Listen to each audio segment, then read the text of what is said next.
দেখছেন সবার খবর, সবার নজর, বার্তা এক নজর। চুঁচুড়ার বিধায়ক এবং ছাত্রছাত্রীদের সংবর্ধনা দিল যোগদাসপাড়া ও আদিবাসী বৃন্দ। হুগলি চুঁচুড়া 11 নম্বর ওয়ার্ডের বাসিন্দাদের তরফ থেকে বিধায়ক সুবীর নাগ সহ বিভিন্ন স্কুলের ছাত্রছাত্রীদের শ্রদ্ধার্ঘ্য নিবেদন করা হলো। বিধায়ক তার বক্তব্যে বলেন, এই রাস্তাঘাট এবং পৌরসভার বেহাল অবস্থা পরিদর্শন করা দরকার। এবার যেখানে 5 থেকে 600 কর্মীদের ব্যক্তি প্রয়োজন, সেখানে 2600 কর্মচারী বরাদ্দ রয়েছে।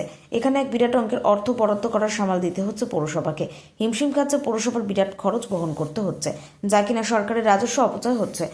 এছাড়াও উক্ত অনুষ্ঠানে উপস্থিত বিশিষ্ট সমাজসেবক সংবাদ সৌমিত্র দেব সরকার বলেন যে দুর্দিনের সময় যেসব বিজেপি কর্মীদের এবং অত্যাচারিত সমর্থকদের বিরুদ্ধে মিথ্যাচার মামলা স্বীকার করেন, তাদের প্রতি শ্রদ্ধার সঙ্গে মানিয়ে রাখি। তিনি আরও বলেন যে এবার বিজেপি সরকার না আসতো তাহলে বাংলার আমাকে মা বোনেরা অন্নপূর্ণা ভাতা ফর্ম ফিল আপ করতে হতো না। সব মহিলাদের বিধবা ভাতা দেওয়ার প্রকল্প প্রদান বেশি করে করা হতো এবং পশ্চিমবঙ্গের মুসলমান সমাজ পরিণত হতো কিনা, যা মা বোনেদের সমাজ মান সম্মান বলে কিছুই থাকতো না, যা কিনা আজ বলার অবশ্যই অবকাশ নেই। বিজেপি না থাকলে নিশ্চয়ইভাবেই কোনো রাজনৈতিক দলের সদস্যরা বা সাধারণ মানুষের জীবন ধারণে নিরাপদে অভাব বোধ করত। বাংলাদেশে পাকিস্তান, কংগ্রেস এবং কমিউনিস্ট ছিল, আজ তার নেই।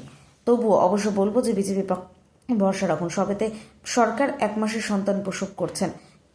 দেখুন ভবিষ্যৎ প্রজন্মের জন্য কি করবে এই সরকার থাকাকালীন। এই অনুষ্ঠানে বিভিন্ন স্কুলের ছাত্রছাত্রীদের শ্রদ্ধার্ঘ্য সম্মান প্রদান করা হয়। সম্মান প্রদানের প্রাপক নিবেদন করা হয় হুগলি চুঁচুড়া নবনির্বাচিত বিধায়ক সুবীর নাগ সহ কিষাণ মোর্চা লড়াকু নেতা নিমাইকে। হুগলি চুঁচুড়া থেকে রাजेश कुमार, बार्ता एक नजर। क्योंकि ये सब लोग का अभी तो ये पार्टी ही उठ गया। हम लोग जो सुन रहा है कि ममता बंदोपाध्याय 2-3 दिन के अंदर कांग्रेस में ज्वाइन कर रहा है, पार्टी ही नहीं रहेगा तो वो कहाँ रहेगा। ये विरोध तो दिखावा है, उनको वहाँ से हटना ही था, वो अभी हट गए। कोई ढूंढ रहा है ये कारण है वो कारण है, लेकिन बात एक ही है, ये पार्टी ही नहीं है। तृणमूल बोल के कोई पार्टी ही नहीं रहेगा। যেতে পারবে আমাদের এই মিউনিসিপ্যালিটির কমিউনিটি হলে, সেখানেও আমাদের একটা শিবির হচ্ছে। সেখানে 9 নম্বর থেকে 18 নম্বর ওয়ার্ডের সমস্ত অধিবাসীবৃন্দের এই কর্মসূচিতে অংশগ্রহণের ব্যবস্থা হয়েছে এবং 4 নম্বর ওয়ার্ডে যে মুক্ত মঞ্চ আছে, সেখানে 1 নম্বর থেকে 9 নম্বর ওয়ার্ডের সবাই ওইখানে গিয়ে ওই কর্মসূচিতে অংশগ্রহণ করবে।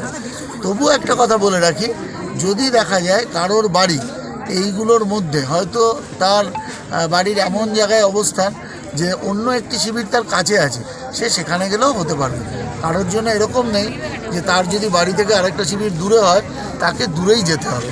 অতএব আপনারা অংশগ্রহণ করুন এবং যে পঞ্চায়েত এলাকা আছে সেখানে পোলবার, রাজার সুগন্ধা পোলবা, এটা পোলবা বিডিও অফিসে হবে এবং আমাদের রবীন্দ্র বিদ্যাপীঠে সেখানে আরও এই ব্যান্ডেল, দেবানন্দপুর, কোদালিয়া 1-2 এই পঞ্চায়েতের শিবির রবীন্দ্র বিদ্যাপীঠে অনুষ্ঠিত হবে।